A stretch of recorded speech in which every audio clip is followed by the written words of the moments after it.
नमस्कार, न्यूज़ार देख रहे हैं आप। मैं हूं देवेंद्र कुशवाहा। पिछले एक हफ्ते से हम लगातार केंद्रीय बजट पर बहस कर रहे हैं, उनके प्रावधानों को समझने और समझाने का प्रयास कर रहे हैं। आज भी हम इस कार्यक्रम में बजट को समझने और समझाने का प्रयास करेंगे और इसके लिए हमारे साथ जो वित्त मामलों के जानकार, ये कह सकते हैं, ज्योति चौहान जी, सीनियर सीए, हमारे साथ स्टूडियो में मौजूद है। बहुत बहुत स्वागत है आपका हमारे इस कार्यक्रम में। ज्योति चौहान जी, सवाल ये यहाँ पर ये है कि बजट आने वाला है, बजट पेश होने वाला है और इस बजट को लेकर के लोगों में बहुत भ्रांतियाँ होती हैं। भ्रांतियाँ ये होती हैं कि ये बजट क्या है, गुणा गणित है, गुणा भाग है। गणित में कमज़ोर लोग भी कहते हैं कि क्या है ये समझ में नहीं आता है, इसमें घाटा दिखा दिया जाता है, इसमें मुनाफा दिखा दिया जाता है। तो सबसे पहले हम आपसे जानना चाहेंगे कि वास्तव में बजट क्या है। धन्यवाद सर। सबसे पहले मैं धन्यवाद देना चाहूँगी आपको कि आपने मुझे यहाँ आमंत्रित किया और बहुत ही सीधे और साफ शब्दों में अगर हम बजट को कहें तो एक तराजू है, एक बैलेंस है जिसमें कितना आय है और आपका कितना व्यय है होने वाला है, उसका अनुमान है अगले साल के लिए। जैसे कि एक गृहिणी एक हिसाब रखती है कि अगर सैलरी एक महीने में मेरी इतनी आने वाली है तो उसको मैं कहाँ कहाँ कैसे कैसे खर्च करूंगी, शिक्षा पर कितना, अनाज पर कितना, घर पर कितना मैं सेविंग करूंगी। बस उसी का थोड़ा सा बड़ा रूप है जो बजट में होता है। ये पूर्वानुमान होता है। पिछले व्यय, आय और व्यय का जो वास्तविक आंकड़े हैं उसके आधार पे हम अनुमान लगाते हैं अगले साल के लिए, नेक्स्ट ईयर के लिए, कि हमारा आय और व्यय कितना होने वाला है। यही सब कुछ बजट में होता है और बहुत अगर हम उसे समझें और अपने परिवार के बजट से उसकी तुलना करें तो हम आसानी से समझ पाएंगे कि बजट में कैसे होता है कि हमारी जो इनकम है, राजस्व इनकम है, वो कहाँ कहाँ से आने वाली है। उसमें सेंट्रल गवर्नमेंट जो है स्टेट गवर्नमेंट को कितना देंगी, रक्षा के लिए कितना रख रही हैं, विकास के लिए कितना रख रही हैं, इंफ्रास्ट्रक्चर के लिए कितना रख रही हैं। तो इस तरह से पूरे जो प्रावधान होते हैं वो विस्तृत रूप से बजट में आते हैं जी। और ये भी कहा जाता है कि एक निश्चित अवधि के लिए अगर जो कह सकते हैं तो इसमें ये भी थोड़ा सा जोड़ लें कि 31 मार्च और 1 अप्रैल के बीच क्या खर्च होगा और क्या आय होगी सरकार की। जी, तो ये हो जाता है। जी, बिल्कुल सही कहा आपने देवेंद्र जी कि ये जो एक इसका जो पीरियड होता है वो 1 अप्रैल से 31 मार्च तक का होता है। वही फाइनेंशियल ईयर इंडिया में अडॉप्ट किया हुआ है। तो सारा का सारा जो हिसाब किताब, चाहे फर्म हो, चाहे प्रोप्राइटरशिप फर्म है, पार्टनरशिप है, कंपनी है, सभी को अपना जो हिसाब है उसी अकाउंटिंग ईयर के हिसाब से मेंटेन करना पड़ता है। तो बनी सी बात है, हमारी गवर्नमेंट भी वही करती है। तो 1 अप्रैल से 31 मार्च तक हमारा कितना आय होगी, कहाँ कहाँ से होगी, और हमारा व्यय देश का कहाँ कहाँ होगा, कितना होगा, उसी का एक प्रपोजल, दिस इज प्रपोजल, हाँ, तो वो पेश किया जाता है हमारी माननीय रक्षा मंत्री, वित्त मंत्री जी के द्वारा। जी। तो अभी हमारे दर्शक ये पूरी तरह से समझ गए होंगे कि जो बजट क्या है, जो पेश होने वाला है। निर्मला सीतारमण पेश करेंगी, लगातार उनका ये 8वां बजट होगा जो पेश कर रही हैं, जो पेश करेंगी। अभी कुल मिलाकर के अगर जो देखा जाए तो बजट में ये होता है कि कुछ लोगों की आशाएं होती हैं, उम्मीदें होती हैं, टकटकी लगा करके देखते हैं। सैलरीड पर्सन जिनकी सैलरी कहा जाए कि कहीं हमारी इतने स्लैब से ऊपर है तो कितना टैक्स लगेगा, उस टैक्स स्लैब में हम आ रहे हैं कि नहीं आ रहे हैं, क्या टैक्स स्लैब से आ रहे हैं तो इस बार पिछड़ जाएंगे या नहीं। मध्यम वर्ग की ये जो दिल की धड़कनें हैं ना, तो ये लगातार धड़कती रहती हैं जब बजट पेश होने वाला होता है। क्या लगता है कि इस बार जो बजट पेश होने वाला है, जैसे कि आपने कहा कि आय व्यय का ब्यौरा होता है, तो सरकार को तो आय टैक्स से ही मिलते हैं, प्रत्यक्ष टैक्स लगाए या अप्रत्यक्ष टैक्स लगाए। तो अगर जो हम प्रत्यक्ष टैक्स की बात करते हैं तो जो सीधे सीधे ले लिया जाता है कि आप इतना कमा रहे हो इतना दो सरकार को, तो इतना ये कमा रहे हैं तो इतना देंगे। तो वो लोग ज़्यादा टकटकी ऐसे लगा के देखते हैं कि आज वित्त मंत्री जी हमारे जेब में डाल रही हैं या कुछ हमसे और निकाल रही हैं। तो क्या लगता है कि इस बार का जो बजट आएगा, वित्त मंत्री निर्मला सीतारमण जो पेश करेंगी, टैक्स स्लैब को कुछ बढ़ाएंगी पिछले साल से या कम करेंगी? जहां तक उम्मीदों का प्रश्न है, आशाओं का प्रश्न है, हर जो मीडियम क्लास फैमिली है और खासकर कहूं कि सैलरीड जो लोग हैं, वो उन पर डायरेक्ट टैक्स का, इनकम टैक्स का सीधा सीधा असर पड़ता है जी। तो अगर टैक्स का स्लैब कम होता है तो सबसे ज्यादा बेनिफिट, सबसे ज्यादा लाभ जो है मीडियम क्लास फैमिली को है, मध्यम वर्ग को है, जो कि शायद सबसे बड़ा टैक्स पेयर वर्ग भी है। जी बिल्कुल। है ना? तो उम्मीद उनके द्वारा होती है कि हमारा जो टैक्स का स्लैब है वो कम हो। हालांकि जो अभी इंटरिम बजट था उसमें काफी राहत मिली थी, लेकिन दिल मांगे मोर हमेशा उम्मीद रहती है कि इस बार फिर से कुछ मिले, महिलाओं को कुछ मिले, ताकि उनका जो घर का बजट है उसमें कहीं राहत मिले और उनकी परचेसिंग पावर बढ़े। शायद गवर्नमेंट का भी यही एक पर्सपेक्टिव रहता है कि अगर हम परचेसिंग पावर बढ़ा दें तो कंजम्पशन बढ़ेगा, कंजम्पशन बढ़ेगा तो जीडीपी बढ़ेगा। सीधी सी बात है। बिल्कुल। तो वो पूरी कोशिश में रहते हैं कि अगर हम इनकम टैक्स का रेट्स में कहीं लिबरलाइज करते हैं, कहीं कम करते हैं, थोड़ी सी कटौती करते हैं, तो इसका बहुत बड़ा इम्पैक्ट हमारी इकोनॉमी पर पड़ता है, जीडीपी के रूप में, कंजम्पशन के रूप में, जो कि एक एंजल है हमारी इकोनॉमी की ग्रोथ के लिए, एक एंजल का काम करता है। जी। तो उम्मीद ऐसा होता है, लेकिन अगर जो देखा जाए टैक्स स्लैब जो ये लगातार हमारे टीवी स्क्रीन पर चल रहा है 2024-25 का, तो टैक्स स्लैब में ये देखा गया है कि जिनकी आय सालाना 3 लाख से 6 लाख रुपए सैलरी वो लेते हैं, यानी कि 3 लाख से 7 लाख, 7 लाख जी, 7 लाख। पहले जो था 6 लाख था, उसके बाद पिछले वित्त वर्ष के लिए जो बजट आया था उसमें 7 लाख हो गया, तो उनको 5% टैक्स देने पड़ रहे हैं। उसी तरह से आप 7 लाख से 10 लाख तक, पहले 9 लाख था, उस पर 10%, और 10 लाख से 12 लाख पर 15%, 12 लाख से 15 लाख पर 20% और 15 लाख से अधिक पर 30% का टैक्स देना होता है। सवाल यहाँ पर यह है कि अगर टैक्स कम किया जाए, अगर जो वित्त मंत्री निर्मला सीतारमण टैक्स को कम करती हैं, तो जाहिर सी बात है सभी प्रसन्न हो जाएंगे। जितने सैलरीड पर्सन हैं, जो सैलरी लेते हैं, वो प्रसन्न हो जाएंगे कि चलिए राहत मिली, पैसे आए, बचे हमारे, पैसे बचे, टैक्स नहीं काटी। लेकिन जब पैसे बचेंगे, पैकेट में पैसे रहेंगे, तो मन करेगा ना कि चलिए ये चीज़ खरीद लेते हैं, वो चीज़ खरीद लेते हैं, शॉपिंग मॉल में जाते हैं, ये कर लेते हैं, वो कर लेते हैं, खरीदारी भी, परचेजिंग, जैसा कि अभी आपने कहा, बढ़ेगी। लेकिन अर्थशास्त्र का एक नियम है, जब मैं पढ़ता था हमारे प्रोफेसर जरूर बताते थे कि अगर जो ज़्यादा पैसा है, आप मार्केट में जाते हैं और वस्तुएं खरीदते हैं, लेकिन वस्तुएं अगर जो कम हो जाती हैं तो महंगाई बढ़ जाती है। तो एक ये भी होता है कि भाई वस्तु भी उसी क्रम में हो, जैसे जो वस्तु हम खरीद रहे हैं वो भी उसी क्रम में होना चाहिए और उसी क्रम में हमारे पास पैसे भी होना चाहिए।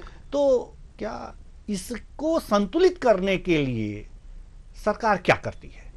सर, कोई भी अगर डिमांड बढ़ती है और सप्लाई कम है तो नेसेसरी, बहुत नॉर्मल है कि उसका प्राइस ऊपर जाएगा, लेकिन साथ में सप्लाई भी बढ़ा दी जाए तो सप्लाई भी बढ़ती है, तो बढ़ती हुई डिमांड को कंपनसेट करती है और कीमतें वहीं की वहीं रहती है। मेक इन इंडिया जो प्रोजेक्ट है बहुत सारा कि आप मैन्युफैक्चरिंग करिए, हम पूरे ग्लोब को इनवाइट कर रहे हैं, मोदी जी पूरे ग्लोब को कि आइए और इंडिया में बनाइए। जी जी। अब इंडिया मोबाइल के एक्सपोर्ट के उसमें काफी मतलब आप जब आंकड़े देखेंगे तो शायद नंबर 1 है। जी जी बिल्कुल बिल्कुल। तो अगर हमारा प्रोडक्शन भी बढ़ता है साथ साथ में तो वो भी हमारे लिए बहुत बेनिफिशियल है इकोनॉमी की ग्रोथ के लिए। तो कंजम्पशन तो बढ़ना ही चाहिए। लगभग 60% एक मोटा मोटा आंकड़ा हम बताते हैं कि जीडीपी की ग्रोथ में 60% लगभग हमारा कंजम्पशन है और होम कंजम्पशन है। तो वो तो बढ़ना ही चाहिए और वो बढ़ेगा तभी जब आपकी परचेस पावर बढ़ जाती है, और परचेस पावर बढ़ती है जब आपकी जो टैक्स कम है तो आपकी पेइंग कैपेसिटी बढ़ रही है। जी। लोगों की स्किल इंडिया है, स्किल बढ़ रही है। हाँ, बिल्कुल। जहां आपकी स्किल बढ़ती है तो आपकी परचेसिंग पावर बढ़ रही है क्योंकि आप एक्स्ट्रा मनी अर्न अच्छा, कर रहे हैं। इससे क्या हम ये भी अनुमान लगा सकते हैं कि अगर जो हमारा टैक्स स्लैब बढ़ा तो मार्केट में वस्तुएं ज्यादा हैं, ये क्या अनुमान लगा सकते हैं हम कि मार्केट में वस्तुएं ज्यादा हैं इसलिए हमारे पास अब पैसे का फ्लो सरकार कर रही है कि इनको पैसे दो जल्दी खरीदें, नहीं तो फिर एक तरह की स्थिति आ जाएगी, मंदी का दौर आ जाएगा। क्या ये अनुमान लगा सकते हैं या नहीं? मेरे ख्याल से मैं इससे सहमत नहीं हूँ। जी। मेरा ये मानना है कि जैसे जीडीपी हर साल ये लोग थोड़ा थोड़ा कम करते जा रहे हैं। सॉरी, राजस्व जो राजस्व घाटा कम करते जा रहे हैं। जी, राजस्व घाटा कम करते जा रहे हैं और जीडीपी को बढ़ाने का इनका प्रयास है कि किसी भी तरह से बहुत सारे मेजर्स अपनाए जाते हैं। जैसे कि हम कल बजट देखेंगे, बहुत सारे मेजर्स हैं जिसमें कि वो जीडीपी ग्रोथ के लिए काम करते हैं। चाहे हम इंफ्रास्ट्रक्चर की बात कर लें, चाहे हम स्किल नेशन की बात कर लें, चाहे हम मेक इन इंडिया की बात कर लें, चाहे हम डिजिटलाइजेशन की बात कर लें, चाहे हम जैसे गवर्नमेंट का जो भी है वो सारा डिजिटलाइजेशन प्रोसेस पे है। तो बहुत इजीली आपका काम होता है। बहुत जो पहले जिन कामों में कई घंटे, कई दिन, कई महीने लग जाते थे, वो अब एक क्लिक पे हो जाते हैं। तो सारा डेटा एक क्लिक के में गवर्नमेंट के पास भी है और रेवेन्यू का डेटा भी गवर्नमेंट के पास है। जैसे कि इनकम टैक्स हम रिटर्न भरने चाहते हैं तो वी नो कि आज कितने रिटर्न फाइल हुए, अब तक कितने रिटर्न फाइल हुए। हर बार हमारे पास डेटा आ जाता है कि इस महीने जीएसटी का रेवेन्यू इतना है। तो पारदर्शिता आने से बहुत सारी चीजें ठीक हुई हैं और लोगों के मन में पारदर्शिता के लिए एक भरोसा भी आता है। जी। जो चीजें पहले पता नहीं होती थी लेकिन आजकल सारी चीजें पता होती है, एक क्लिक पे सारी चीजें अवेलेबल है। जैसे कि हम लोग तो आयकर की बात कर रहे हैं और आयकर की हम लोगों ने बात की थोड़ा सा और बाजार में निकल गए तो पुनः हम कर पे ही आते हैं, टैक्स पे भी आते हैं। ये तो सीधा सीधा सरकार ले लेती है, इसे तो प्रत्यक्ष कर कह सकते हैं। अप्रत्यक्ष कर भी लगा रही है सरकार, जीएसटी विपक्ष उसे गब्बर सिंह टैक्स करता है तो इस तरह की बातें आती हैं। तो जीएसटी से जैसे कि हम आज मार्केट में निकले थे तो जब दुकानदारों से बात हुई, अन्य लोगों से कुछ बात हुई थी जो छोटे मोटे व्यापार करते हैं, वो हर व्यक्ति के, हर दुकानदार के जुबान पर एक ही बात थी कि थोड़ा सा जीएसटी कम हो जाता, थोड़ा सा जीएसटी कम हो जाता तो और उत्पाद के दाम थोड़े से गिर जाते और हम लोग जो है लोगों को राहत देते। तो क्या लगता है आपको कि जो जीएसटी से इतने परेशान हैं लोग, जब परेशान हैं तभी ये बातें कर रहे हैं, हमें ये लगता है, लेकिन जीएसटी से काफी राजस्व सरकार को आता है तो तमाम घाटे कम हो रहे हैं तो इसका परिणाम तो यही होगा। क्या लगता है आपको कि सरकार को थोड़ा सा राहत दे देनी चाहिए इनको भी? जब इनिशियली जीएसटी आया था और अब जो जीएसटी के रेट्स हैं उसमें काफी मतलब बदलाव हुए हैं। जीएसटी काउंसिल की मीटिंग्स होती हैं और हर बार उसको कम करने की कोशिश की जाती है। लाइफ सेविंग इक्विपमेंट्स पे, कैंसर के जो मशीन्स हैं उन पे काफी रिलैक्सेशन दिया है, इंटरिम बजट में भी दिया है गवर्नमेंट ने। और इस बार फिर उम्मीद है कि जो प्रायोरिटी एरियाज हैं उसमें जीएसटी में रिलीफ मिलेगा, क्योंकि जीएसटी का जो दायरा बढ़ाया है वस्तुओं पर, उससे टैक्स कलेक्शन काफी है, तो उसको थोड़ा सा राहत मिलने की उम्मीद है कि जीएसटी में इस बार कुछ एरियाज में राहत मिलने की उम्मीद है। तो हमारे दर्शक जो हैं, ये थोड़ा सा जो दुकानदार हैं, उनको जीएसटी में कुछ राहत मिल सकती है, थोड़ा सा दिल थाम के बैठें। अनुमान तो यही है हम लोगों का। अब जब बजट पेश होगा तो देखिएगा। अगर जो बात करें अब थोड़े से व्यय की, हो गया जो प्रत्यक्ष कर और अप्रत्यक्ष कर की बात हो गई, जिससे सीधे रिलेटेड है जनता जी। थोड़ी सी अब बात कर लेते हैं किसानों की जी। किसानों की आय दुगनी करने की कितनी बातें होती हैं, सरकार करती है। भगवान करें कि आय दुगनी हो जाए किसानों की, क्योंकि देखिए हमको लगता है कि 70% से अधिक जनसंख्या गांव में निवास करती है, खेती किसानी पे निर्भर करती है। एक तरह से कह सकते हैं कृषि प्रधान देश है। तो किसानों की अगर जो व्यवस्था सुधरेगी तो हम भारत की व्यवस्था सुधरेगी। लेकिन पिछले बजट में रसायन और उर्वरक जो कि उपज के लिए जरूरी है, उस पर 11.9% की कमी कर दी गई बजट में उस मंत्रालय को। और देखिए,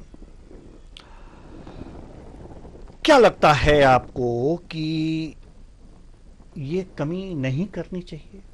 और अगर जो भूल बस या किसी कारण बस पिछले साल कमी कर दी सरकार ने, तो इस कमी को इस साल पूरा कर लेना चाहिए। जैसे कि जैविक खेती की बात आ रही है जी, बहुत प्रमोट कर रहे हैं, और शायद सभी लोग, अगर उनके पास ऑप्शन है कि आप रसायन वाला खाना लेंगे या बिना रसायन वाला, तो जो जैविक खेती के प्रमोशन के लिए जो स्कीम चल रही है उनकी, वो उनको बढ़ावा देना चाहते हैं। और मेरे ख्याल से रसायन और उर्वरक का जो है, अगर हम देखें तो जहां तक मेरी स्टडी है कि 23-24 से लगभग 10% उन्होंने कुछ बढ़ाया है उसमें। आप देखिएगा कि 23-24 से उन्होंने 10% बढ़ाया, जो इंटरिम बजट में उन्होंने अनाउंस किया था। जी जी जी, जी। तो मतलब कहने का तात्पर्य है कि जैविक खेती को ये प्रमोट करना चाहते हैं, इसलिए रसायन और उर्वरक मंत्रालय को कम किए। लेकिन फसल बीमा में भी एक सवाल और करेंगे उसके बाद जी। फसल बीमा जो है, उसमें अगर जो कहा जाए, जो योजनाएं चल रही हैं उसमें भी कमी की गई है। क्यों? अगर जो बीमा की राशि अगर जो मिल जाती, अगर जो फसल बर्बाद होता है तो उसमें भी कम की गई है, तो क्यों? आपको क्या लगता है कि क्यों इस तरह से कमी की गई होगी? बजट हो सकता है कि उसका एलोकेशन उतना, इंटरनल मेरा स्टडी नहीं है कि उन्होंने जितना एलोकेट किया था कितना यूज हुआ। क्योंकि क्या होता है कि ये एलोकेशन होता है, जब इनिशियली बजट का वो रहता है तो वो बजट उतना एलोकेट हो जाता है। अगर आपको सपोज 50 करोड़ का फंड दिया है और आप उतना आप यूटिलाइज नहीं कर पा रहे हैं, आपने उसका 25% या से 50% ही यूटिलाइज किया है, तो नेक्स्ट ईयर आपका वो कट डाउन हो जाता है। ये प्रक्रिया है। तो इंटरनली अब वहां पे क्या हुआ होगा, यूटिलाइज हुआ नहीं हुआ, इस वजह से कम किया गया, इस पे मैं कमेंट देने में अभी अक्षम हूँ जी। जैसे ठीक है, ये ऐसा ही हुआ होगा। लेकिन किसान और आम आदमी की बातें हो गई, ढेर सारी बातें हैं, लेकिन समय इजाजत नहीं देता कि और भी चर्चा करें। तो बहुत बहुत धन्यवाद आपका, आप आई और इतनी अच्छी जानकारी हमारे दर्शकों को दी। तो केंद्रीय बजट पेश होने वाला है और ये बजट पेश होगा, सभी की निगाहें इस बजट पर हैं। किसको क्या मिलने वाला है, क्या सस्ता होगा, क्या महंगा होगा, ये सारा इस बजट पे निर्भर करेगा। लेकिन जब बजट पेश होगा तो उसमें किन बातों पर ध्यान रखना है, इस पर हमने अभी चर्चा कर ली। और हमारे साथ थी जो ज्योति चौहान जी, इन्होंने सारी बातें बताई हैं, कुछ ठोस बातें बताई हैं जिनको आपको ध्यान में रखना है, आप बजट अच्छी तरह से समझ सकते हैं। तो फिलहाल केंद्रीय बजट में अभी तक के लिए इतना ही, मुझे दीजिए इजाज़त। नमस्कार।